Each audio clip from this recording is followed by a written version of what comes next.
The broadcast is now starting. All attendees are in listen-only mode.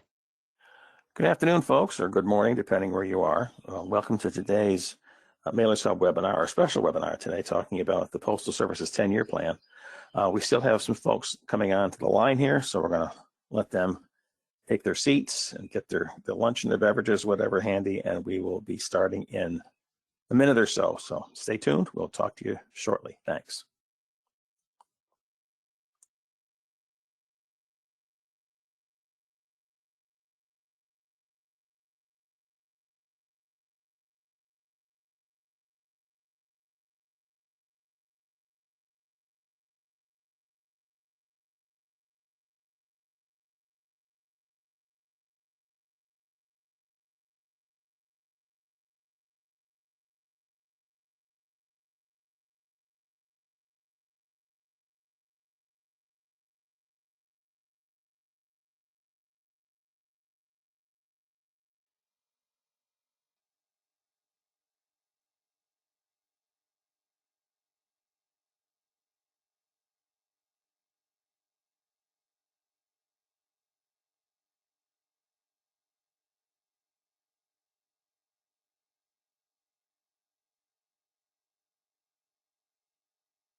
Okay, well, welcome again, folks, to today's webinar.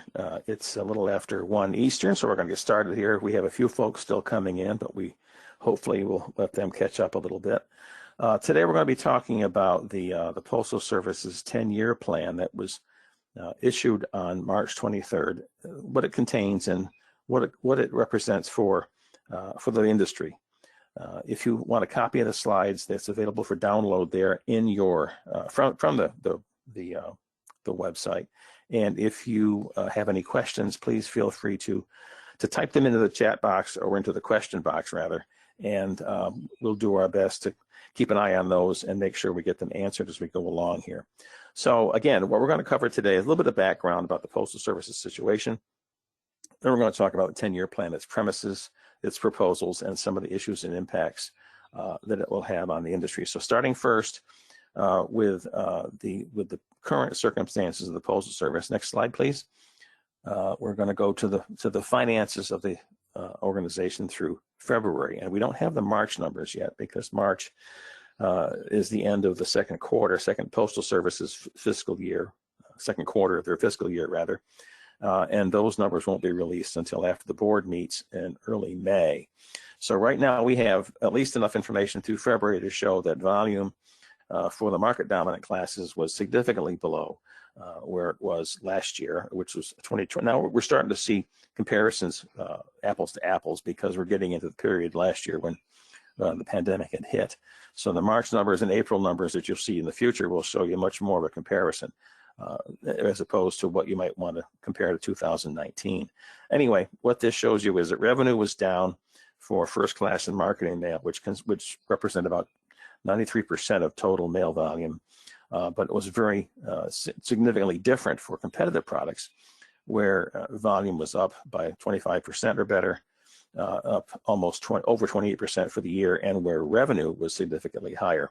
And as a result, you had a circumstance where the Postal Service's bottom line was in the black. It was $43 million to the good, which was, I guess, 10 times better than it was, if whatever the math would be there, than it was last year at this time. And so far, they're still in the black for the fiscal year by a little bit, instead of being $2 1/3 billion in the hole. But again, this is because of the strength of competitive product volume, and not because of strength in the other market dominant classes. In the background, expenses and work hours are still not where they should be. So expenses are still not what you'd like to see the numbers they report. Next slide, please. This is some information about their service performance. Obviously, it was impacted very heavily in the first quarter, which again, we don't have second quarter yet, because of absenteeism, as folks were out sick. because air transportation was severely reduced, and because of the congestion in the plants and other facilities because of parcel volume. Just the same, you can see in that little chart there, little eye chart that's up there, that many places fell way short of performance goals. The red numbers show those that are significantly below, but the ones in highlight show that some places actually did achieve service performance objectives. Bound Printed Matter Parcels had a banner quarter, and you see some situations in marketing mail where they did well as well. But that just gives you an idea of how things were going as far as service goes at the end of in the last quarter of 2020. Next slide, please. So just to clarify again some things that may be misunderstood, the Postal Service is I guess led by a board of governors, a board of directors, and that consists of 9 appointed members, 9 political appointees who are nominated by the president, confirmed by the Senate to a 7-year term, plus the PMG and the deputy PMG. Currently, we've got 6 appointed members. The senior one hasn't been there for 3 years yet, so it gives you an idea of how there's a relative inexperience on the board in managing the institution. There are 3 nominations that are still in the Senate. They had a confirmation hearing on the 22nd, but there's been no action to confirm them yet. But if they are confirmed, you'll have a full board for the first time in years. Just to clarify some things that have been misreported in the media or misimpressions in the media, the PMG can be hired and fired only by the Board of Governors, as the same holds true for the deputy. The president can't fire the PMG. So no matter how much people may want President Biden to fire Louis DeJoy, that can't happen. He'd have to fire the governors first, and then put in different governors who would then fire Louis DeJoy. So the governors only can file classification filings, they have price filings, and the PMG has the exclusive right to select his management team, his vice presidents, senior vice presidents, and so forth. So we have to understand who has what role in this organization, and who can do what and who can't do what. Next slide, please. So the current circumstance that the plan envisions is that it's an unsustainable business model. Now, we've heard this before from previous PMGs, from many sources who believe that the current started in the 1970s, so the current organizational concept of the Postal Service is simply outdated. You've got a variety of mandates here, such as the Universal Service Obligation, which is a rather non-specific concept, and there are other mandates such as the pre-funding obligation. And you've got a worsening problem in how the Postal Service is financed. It was conceived to be something supported by ratepayers, but you've got fewer and fewer ratepayers now to do that, and you've got more and more expense, or continuing expense. So the balance there is getting somewhat out of whack. Costs are just outrunning revenue, period. You've got obligations for retiree health care and pensions that are simply infeasible in this economic environment. And then, as the plan says, the way the line goes, they project $160 billion in losses over the next 10 years. Now, there's some question we'll talk about later about whether this is really an accurate figure, but that's what they put in the plan. And because of this financial picture, they have limited capital to spend on things like mail trucks. And I'm sure you know that the fleet they got right now is beyond the term old. Their business, they feel they have business restrictions how they can operate. Traditional mail is somewhat hemmed in, and you've got competition in your competitive products line from, of course, established private sector competitors like UPS and FedEx, and you've got folks like Amazon who are now taking back volume. So this all makes for a very difficult change in the networks, because you've got decreasing letter and flat volume and increasing package volume. You've got overall less to handle, but you've got an infrastructure, whether it's retail or processing, that is, as the word was used in the plan, misaligned to current needs. So next slide, please. There were a number of charts. This one shows you, of course, something which we probably already know. Decreasing volume from the traditional classes of mail, first class and marketing mail. And the practical figure really is pieces per delivery and what they represent. Every year, the number of places the Postal Service has to bring mail increases by 1 million or so delivery stops. But just the same amount of mail that's going to those destinations is decreasing. So the math is not working out. As you can see, the plan presented a figure of over 5.5 pieces per stop in fiscal 6, which had dropped in the successive 14 years to 3 pieces, and they figure that 10 years from now it'll be down to 1.7 pieces. And it isn't just the number of pieces, it's the revenue that those represent.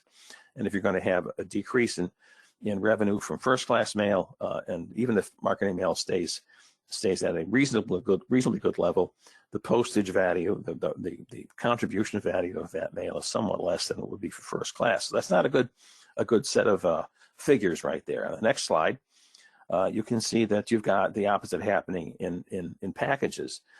But the question is, of course, how durable that kind of growth is. During the pandemic, people stopped going to stores. Instead, they began shopping online, and we know the result in terms of package volume. But what's happening, of course, is you've got congestion in facilities, congestion in trucks, congestion in delivery vehicles, because packages are so much bigger than letters and flats. They also take a little bit more time to handle, so you have a workload issue involved as well. So this is, if you have 100 pieces of mail for a given set of destinations, the challenge of processing and delivering those is different if those are letters or if those are packages. The next slide, we can see how things are represented in real life. The picture you can see there is a picture taken by the Inspector General during a review of this is Cleveland, I believe, and you can see that they're just up to their eyeballs in everything. There's a lot of stuff there, and that's because of the circumstances we talked about earlier. You've got absenteeism, you've got a package volume increase, and you've got all sorts of other challenges going on during the last few months. The facilities just weren't designed for that. As the plan says, it's the wrong equipment. There's not enough space. And you've got transportation issues because there's too much going on the air, the plan says, and not enough going on the ground. But there's also other problems, of course, because the management has often been found not to be following established operating plans. This compounds the issue, because then you don't have mail being finalized on time. You don't have dispatches being fully utilized. You have to send extra trips. You have things not getting to the other end of the trip on time, so you miss service commitments, and it's just a problem in many ways. Next slide, please. So the plan also looks at things besides just processing. It looks at the other end of the process, looks at the delivery end, and sees that you've got misalignment in delivery facilities as well, where they're located. The vehicles that are being given to carriers, the routes that have been developed for carriers to use in delivering mail. And of course, we talked about the fact that the long life vehicles that are so ubiquitous in America are over 30, 35 years old in some cases, and simply not fit for the job anymore. The same holds true for what the plan proposes for retail facilities.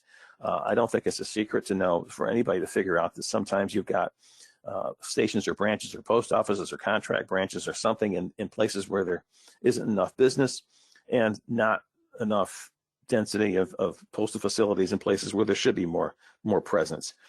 So that's a problem they have identified. And of course, you've got the perpetual interest in reorganizing the administrative functions to make sure that it aligns with how the current administration believes things should be organized. The organizational design issues that were reflected in some of the reorgs that occurred over the past few months. So next slide, please. So what are they going to do? Okay, what are they going to do? What they're going to do is they're going to redesign some of the organization, and we saw that in the headquarters reorganizations, the field reorganizations. You've now got, you don't have 7 areas anymore. You have different organizational structures for logistics, for mail processing, and for retail and delivery. The plan focuses on the package business, and to redesign the processing and transportation networks for that purpose, as well as to enable achievement of service levels, which in some ways they are going to do based upon changes in service standards. We'll talk about that in a bit. even as the plan was being introduced, there was the choice. There was the announcement to spend $6 billion or more, or not all at once, but to start spending that much money to get a new delivery fleet started. They awarded the contract, and as soon as that was done, of course, there were complaints in Congress about why there weren't more electric vehicles. We'll talk about that too in a bit. The Postal Service also wants to use how they refer to it as their new pricing authority, which was provided to the Postal Regulatory Commission last fall, by the Postal Regulatory Commission last fall, and they would like to seek a variety of things legislatively. Next slide, please. This is the chart that shows you how things were reshuffled at the top level. Now, I don't expect you to read this, but generally speaking, there are more blue boxes across the top middle and more white boxes in general. There are more executive VPs and VPs than there were in the prior structure. On the left-hand side, if you can see it, you've got two new structures.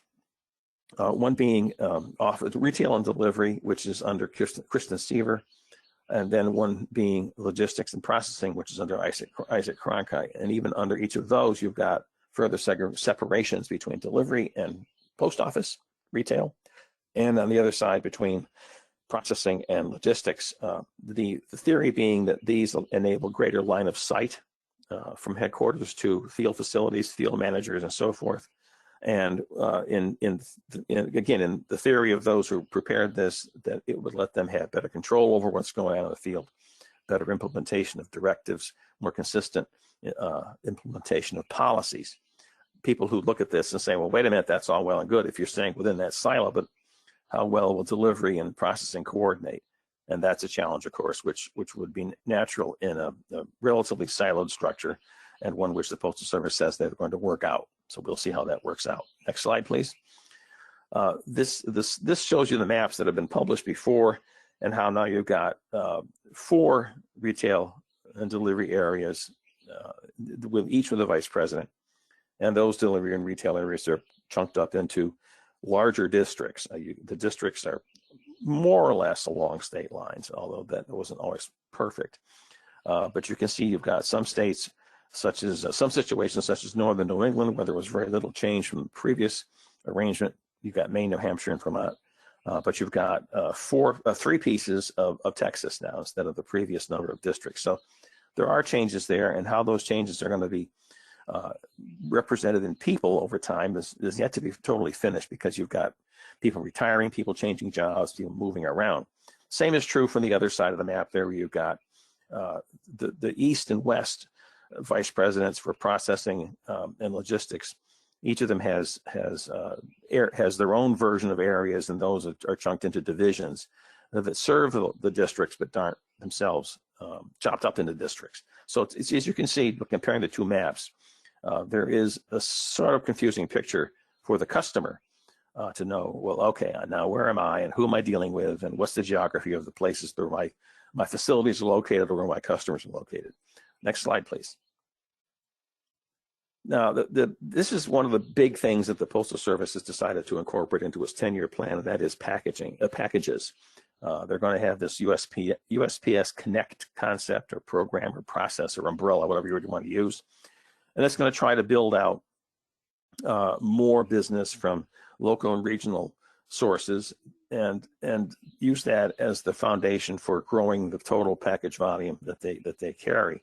They're going to make some infrastructure changes at their plants, the NDCs, the former BMCs, and in their processing networks, the PNDCs. Today, there was an announcement came out that the Postal Service is acquiring some additional annexes to just have the floor space to process some of these things. So clearly, they're planning ahead in this regard to have the room to manage and handle what they hope to be a continuing, if not growing, volume of packages. For many people who are in the traditional mail business, there is less focus on that. While there be some additional programs continuing such things as the promotions and incentives we've seen every year for several years now, they're going to invest in informed delivery. There wasn't an awful lot of information provided about what they're going to do to grow the traditional volume of the traditional mail volume. The next slide, please.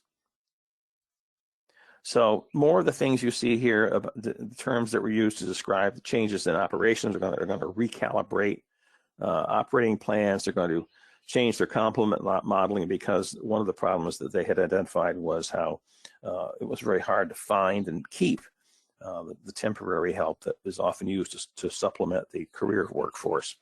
As we said before, they're going to do some things to change their physical footprint, add processing capacity, repurpose the NDCs to handle more packages. And in one thing that many people have found problematic is going to move more mail on the ground and less by air. And of course, the term precision that you see in that last bullet is one of the PMG's favorite words, and that he uses often in describing how he intends to see his organization operate in the future. And that precision is going to enable reliability of service at whatever level there is in the case that might apply to the particular circumstance. The next slide, please. This is where some of the more challenging issues arise. That is service standards. The Postal Service has said in the plan that the current service standards are unattainable. And in part, they attribute that to unreliable air transportation. And that, of course, over the course of the pandemic, we saw how unavoidably there was less air transportation, and how that impacted achieving some of the more distant service standards for 3-day or 4-day or 5-day. So what the Postal Service is proposing to do is to reshuffle all of this, put more mail on the ground, and to rejigger its commitments to some 2-day, but then 3-day, 4-day, and 5-day, or even a 6-day standard, depending upon distance between origin and destination. And this is something which we'll talk about more in the upcoming slides. Next slide, please. Delivery, pretty much the same idea you heard elsewhere, changing how the facilities are being used, changing the physical footprint to manage parcel volume better, and of course, purchase new delivery vehicles because the ones, as we said, the ones they've got now simply aren't up to the task. Interesting idea, interesting approach for retail to transform, this is words that were used in the plan, transform these facilities to go-to destination centers.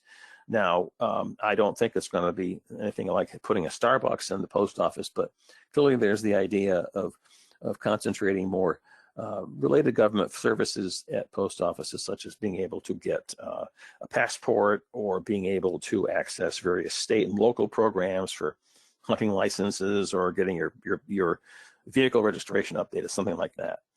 And as we mentioned earlier, there's a level of focus being placed upon low traffic facilities, those that aren't getting much business, and conversely expanding activity or presence in places where there's market demand.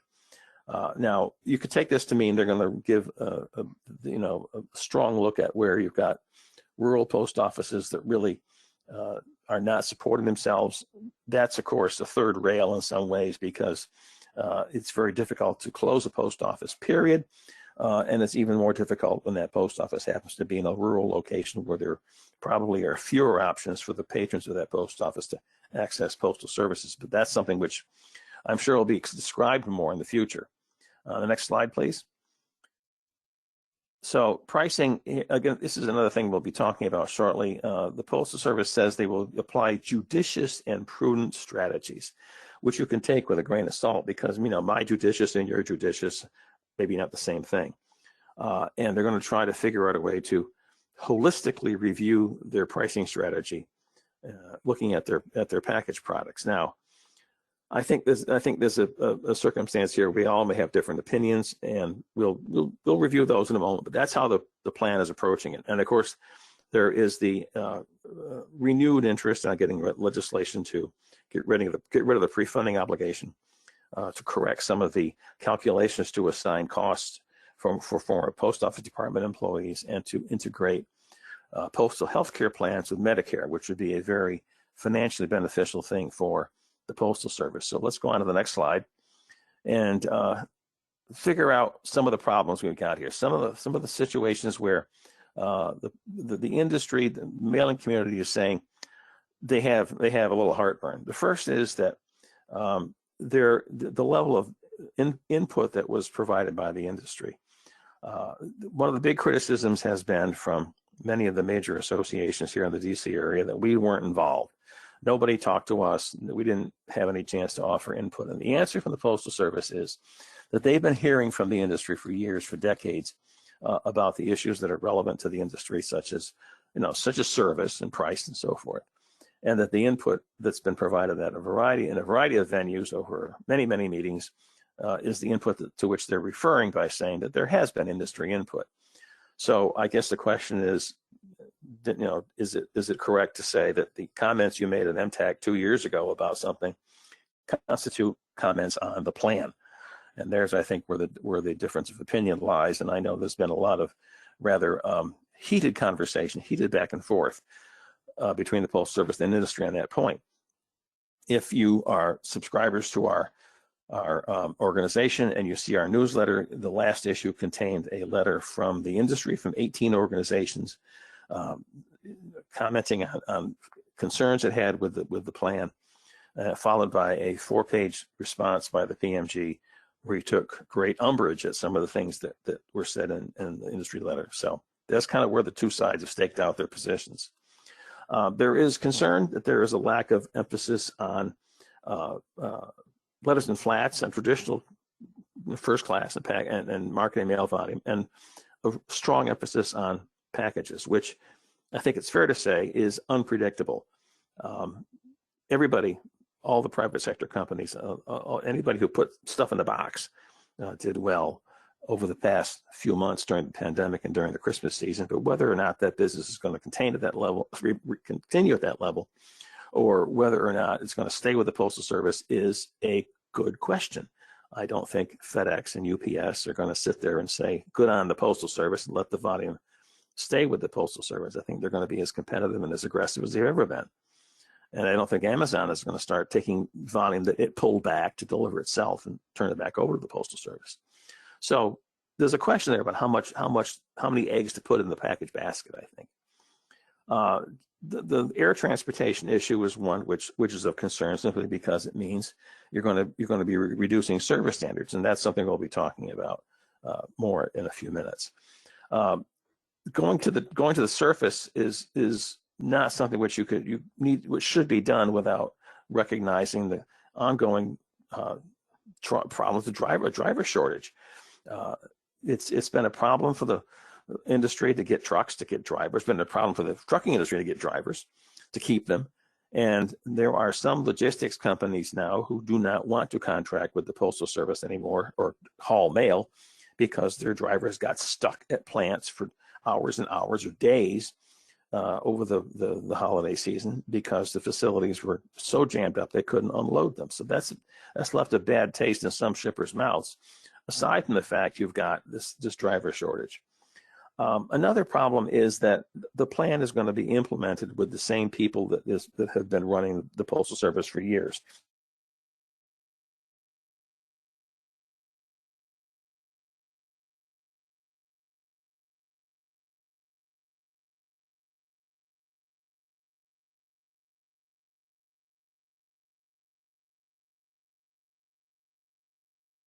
Here, I've lost my sound. Let's see here. Stand by. Am I now? I'm told I'm back. I wonder where I went. Okay, so we were talking about the cultural situations that you have to change how people behave and how they act and how they manage. Otherwise, you're going to have the same situation as you had before. Degradations of first-class service and the lack of standards of performance of first class for marketing mail are also issues that we've had with this. So next slide, please. Next slide. There we go. So if you look at just an example here that would be of concern, I think, if you're a remittance mailer or anybody who sends out a bill, you're going to have longer transit times. It's going to take longer for the bill to get to people. It's going to have longer for them to get it back to you. This may have consequences on the service level agreements for your clients. It may have impacts on legal obligations for these companies. And in the example we took here, let's say that a company sends out 2.5 million bills a month, and that they're $50 a piece, make up a number. And 30% of those go by mail, and 60% of those are paid by mail. So the additional delay, if you will, going each way means that the company, the biller, has to carry the cost for which it's awaiting payment for 2 more days. And in this example, it's going to cost about $153,000 a year, just to the cost of money they've got to carry over that period. And add to that the number of the changes that are occurring internally, the computer changes you have to make, the process changes, and multiply those numbers by the number of days that may take additionally, if it's going to a 4-day standard or a 5-day standard. And then figure the number of places, the number of companies that are similarly impacted. And you can see that the industry, not just the mailing industry, but its customers, its clients, are being exposed here to a significant increase in cost because of the Postal Service's plan to change its service standards. Next slide, please. Now, there's also a concern over the price change. Now, I think the industry has a well-deserved reputation for complaining about price changes. Nobody wants to pay more money, but the Postal Service has been under a CPI cap now to make price changes reasonable. The cap has been in place, of course, since 2006, and it's something which generally has been accepted now as a reasonable way to manage prices, that they stay within the cost of living as the CPI cap would define.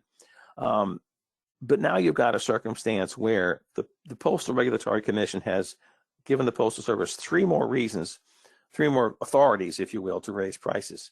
And just so you understand where these came from, we have to go back in history here to 2016, when the PRC began a mandated review of the rate setting process to see if it works. The 2006 laws said it had to do that.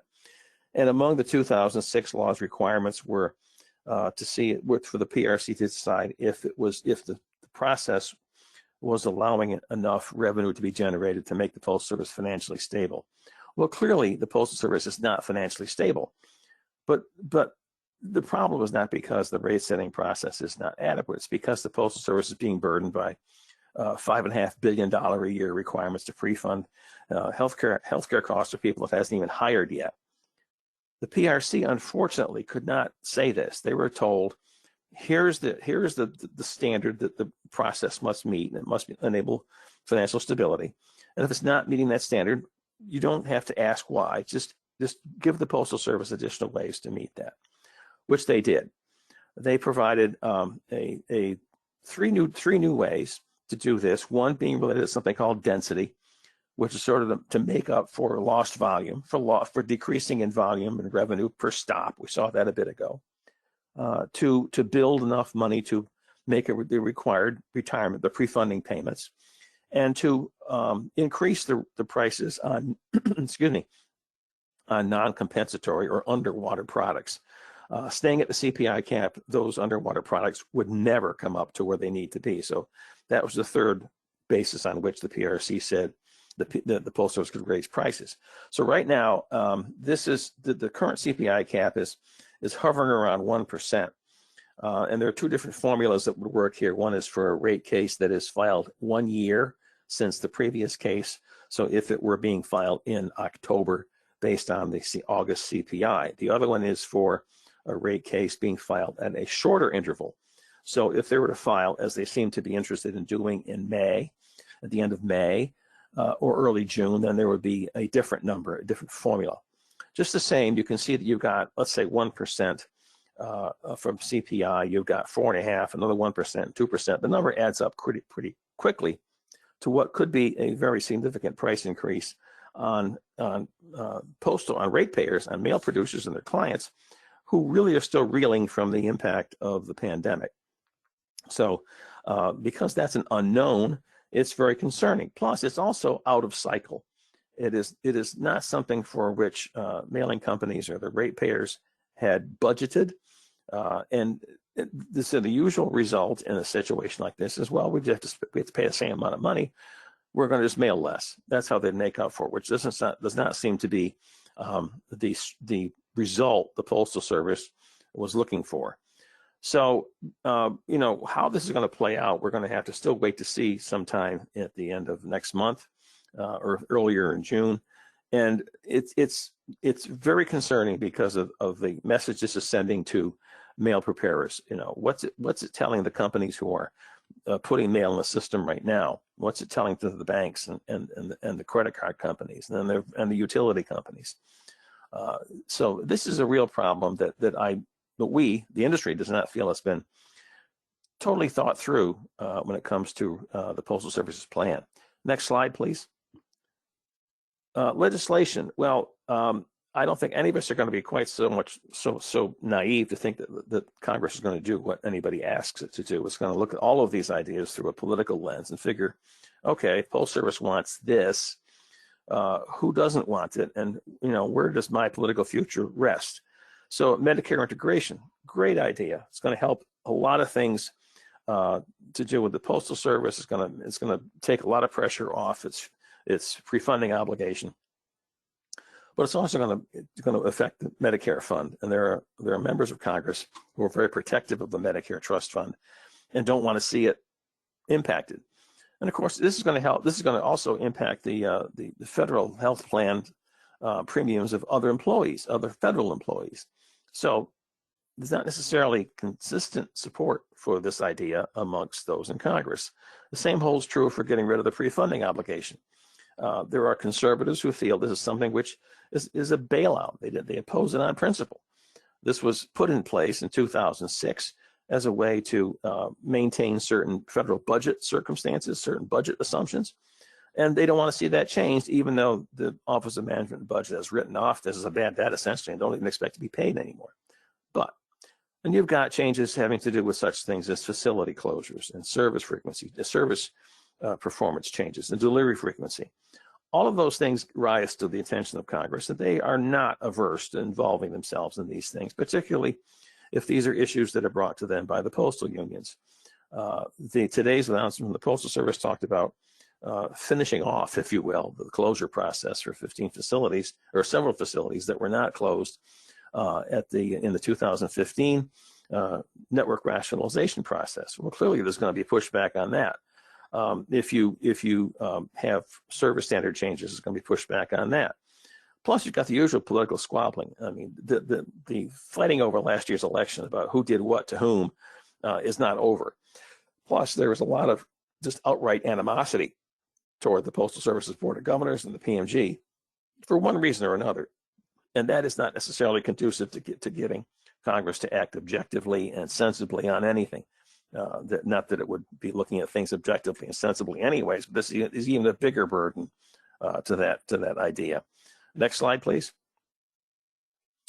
There are a lot of things that are missing in the plan. The most obvious being concessions to postal labor. I think if Mr. DeJoy had been a turnaround acquisition by a company in trouble, first thing he would have done is looked at the cost of labor. Postal Service spends the majority of its dollars on labor, but there's been nothing proposed to change salaries, to change the COLA process, the cost of living adjustments, to change their contributions that are made for health and retirement plans. And there are no performance standards being proposed for the employees either. So, as we mentioned earlier, if you can change all the rest of your infrastructure around, but if the same people work the same ways they've always worked, you're going to get the same result. So that's a concern. There's also no review of the USO. The Universal Service Obligation is a very warm and fuzzy, emphasis on the word fuzzy, concept that says you have to have universal service, you have to have delivery service to all these parts of the country without any kind of considerations whether it's economically sensible. Many people have said if you're going to have post offices in East Podunk that get 2 customers a day, then if it's essential that those customers have a post office, then there should be a public service subsidy provided to the Postal Service to do that. The Postal Service has the authority to request about $460 million a year just for that purpose, but they have said rather high-handedly, well, we don't want to take that. We want to be self-supporting. Well, that's all well and good, but I mean, dollars are dollars and expenses are expenses. And if you can't pay your bills, can't make budget, then you shouldn't turn your nose up at the chance to have some help. We're also concerned about some of these assumptions that are made.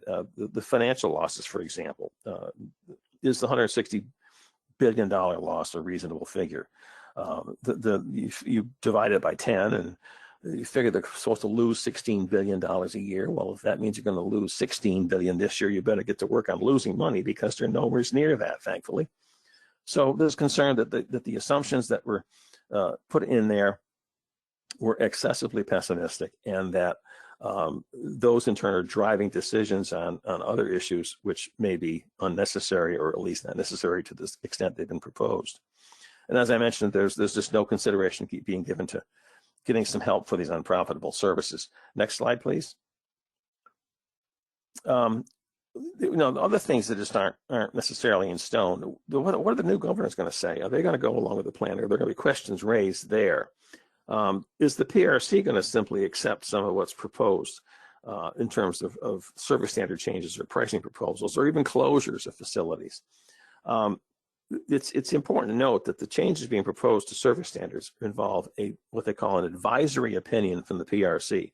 The Postal Service has to go to the PRC and seek an advisory opinion, but as the term implies, it is an advisory opinion. It's not a binding decision.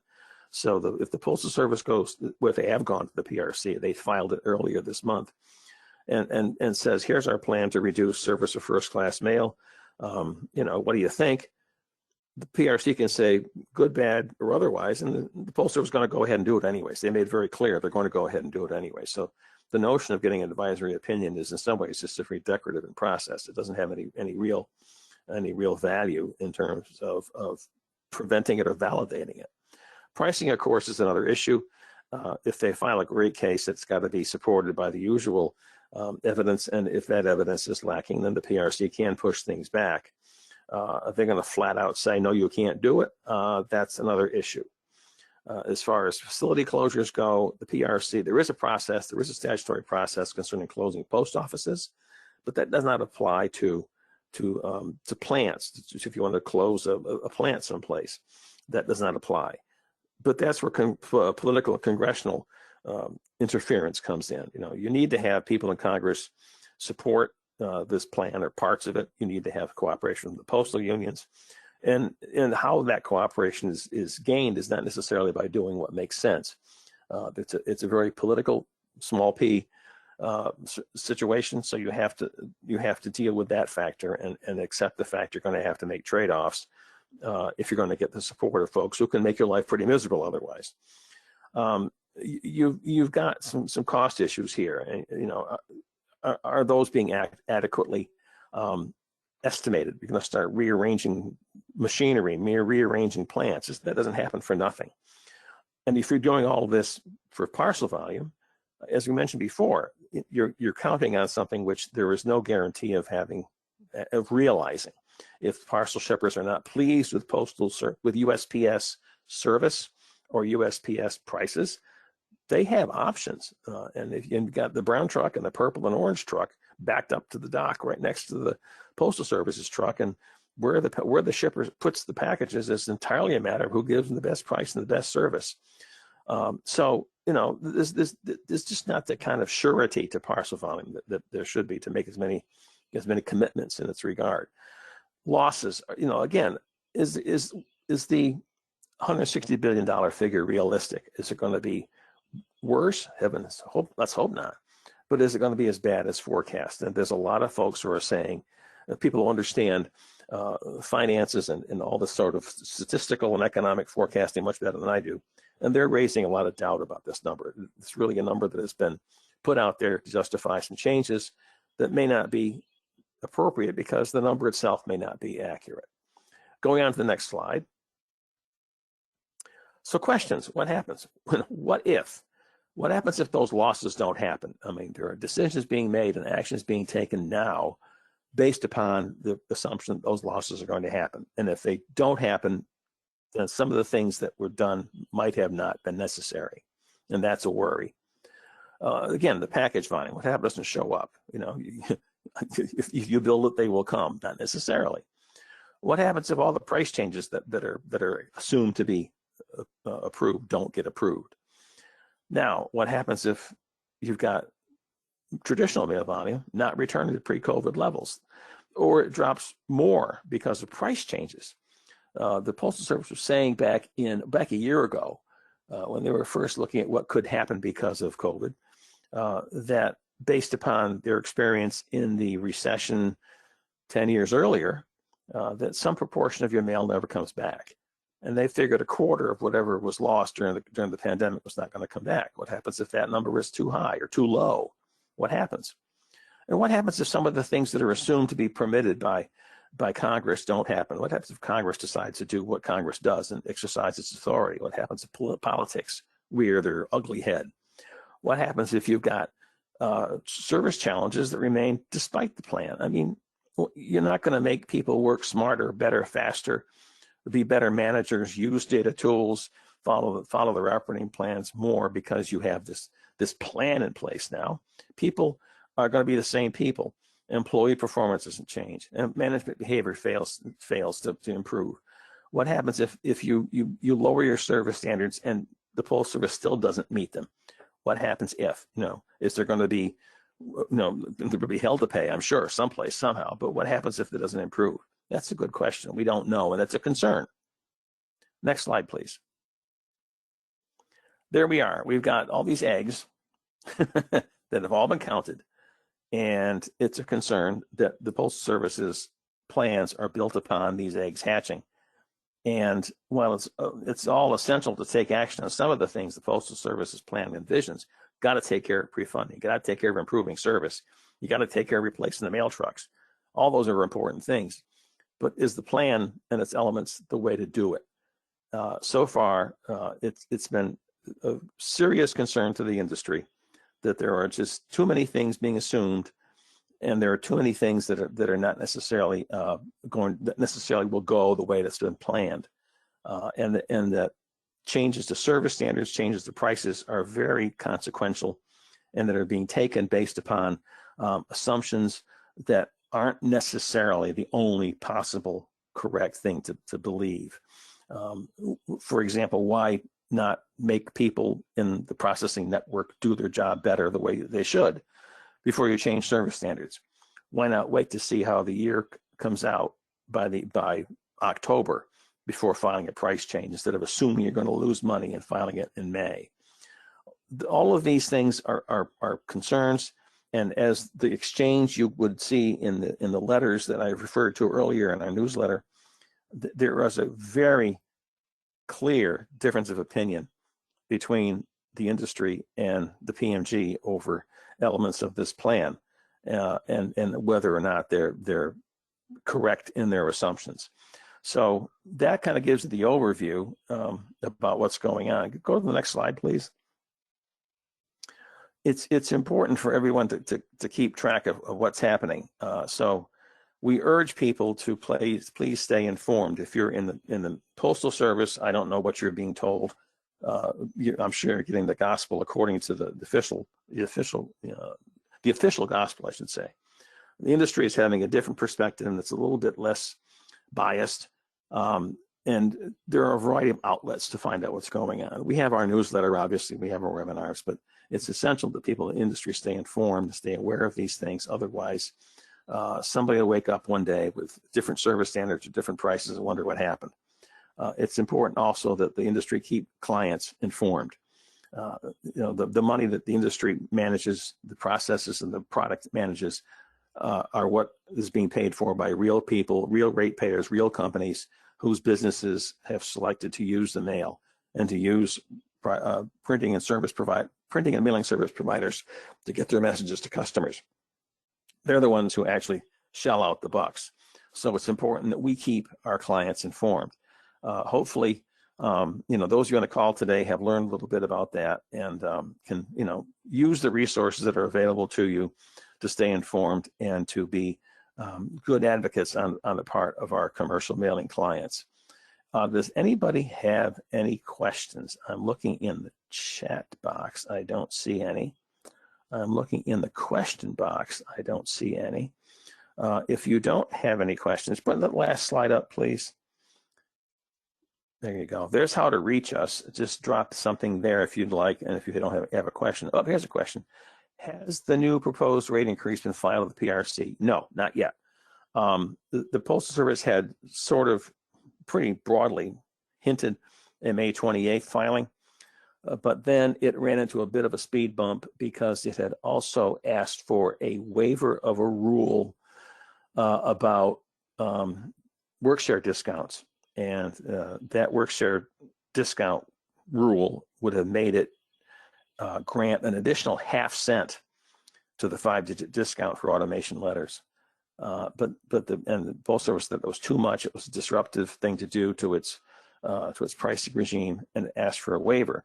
There was pushback from the industry. The PRC said the Postal Service did not support its case, and therefore it could not get a waiver. Now that means the Postal Service either has to go forward with a rate filing without the waiver, or refile the waiver and delay its rate filing. I don't know what they're going to do. Service changes, yes, they filed their service request for an advisory opinion last week before. It was in the newsletter anyways. And it's pretty much as has been described, as has been forecast. So that's going to wend its way through the commission. There is a technical conference coming up on Friday, which we'll be attending. And then there was a schedule that the PRC issued for comments, and an expectation of issuing an advisory opinion within, I think, 60 days. I'd have to look and see what the schedule calls for. But that's what's going on there. What's going on with postal reform? The postal reform in Congress, there's always somebody talking about a bill. There was a discussion draft that had been circulated by Representative Maloney earlier this year.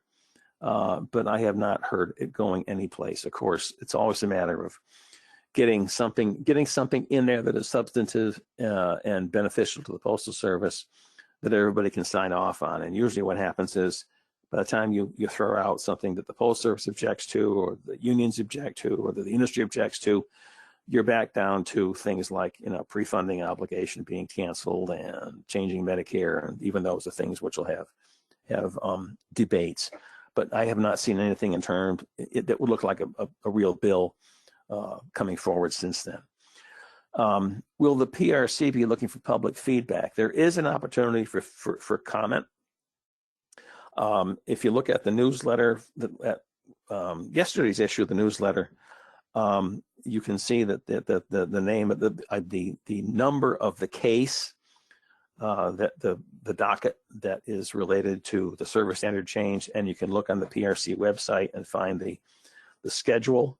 If you can't find it, just drop me a note and I can get it to you. But there is an opportunity for public comment that is planned by the PRC. Again, I'm not going to try to raise anybody's hopes. The PRC can get 10,000 comments about opposing the service standard change, and it can say it was the worst idea since drilling holes in the Titanic. But the Postal Service does not have to acknowledge any of those comments. It does not have to recognize the PRC's advisory opinion. It can do what it wants anyway. So that's just to make sure that nobody has any illusions about their comments being instrumental in turning the Postal Service's thinking to a different direction. Okay, I think that handles the questions. I think that handles the chat box. Yes. So if there are no further ones, again, there's on the screen. You can see our website. You can see where to drop a note to us asking a question. And if anybody would like to have any further information for us, or would like to share a little bit of their money with us to be a subscriber, we'd be happy to talk to you. I always appreciate folks calling in on our webinars. It's good to have a chance to share some information with colleagues in the industry. So again, thank you for calling in. We'll have our next webinar, our regularly scheduled webinar in May. All that information is in the newsletter, our calendars in the newsletter. So thank you again for calling in today. We look forward to seeing you in the future. And if anybody needs a copy of this presentation, it's available there. You can download it, look at the site. It says handouts, there it is. And if you can't get that to work because of technology, just let me know and we'll try to get you one. Again, thank you again. Talk to you again next month, hopefully. In the meantime, please stay safe. Bye.